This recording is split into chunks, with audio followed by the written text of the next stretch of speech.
Saudara, saksi Arianto yang merupakan pekerja harian lepas di Divisi Propam Polri kembali menjadi saksi, dan kali ini untuk kasus perintangan penyidikan pembunuhan Yosua dengan terdakwa Arif Rahman Arifin.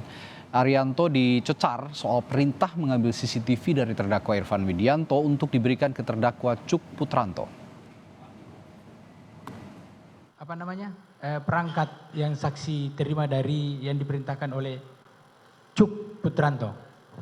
Ya, Betul. betul. Bisa saudara jelaskan perangkat apa itu? Saya tahunya CCTV. Tahu CCTV. Iya. Dari pengetahuan saudara, CCTV itu karena apa? Dari mana?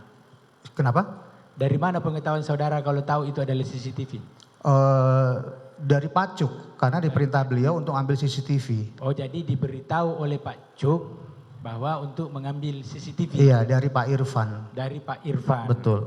Nah, setelah itu Saya serahkan ke Pak Cuk lagi setelah saya terima. saksi ambil CCTV itu. Betul. Bentuknya tahu? Dalamnya saya tidak tahu karena sudah di dalam bungkusan. Di dalam bungkusan. Iya. Jadi pengetahuan saudara menganggap bahwa bungkusan itu adalah CCTV. dari Pak Irfan. Pak Cuk.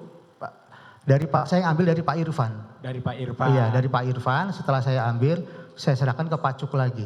Jadi setelah diambil diserahkan ke Pak Cuk. Pak Cuk. Betul.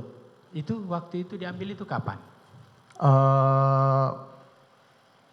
Kalau tidak salah itu untuk waktunya lupa. Saya nggak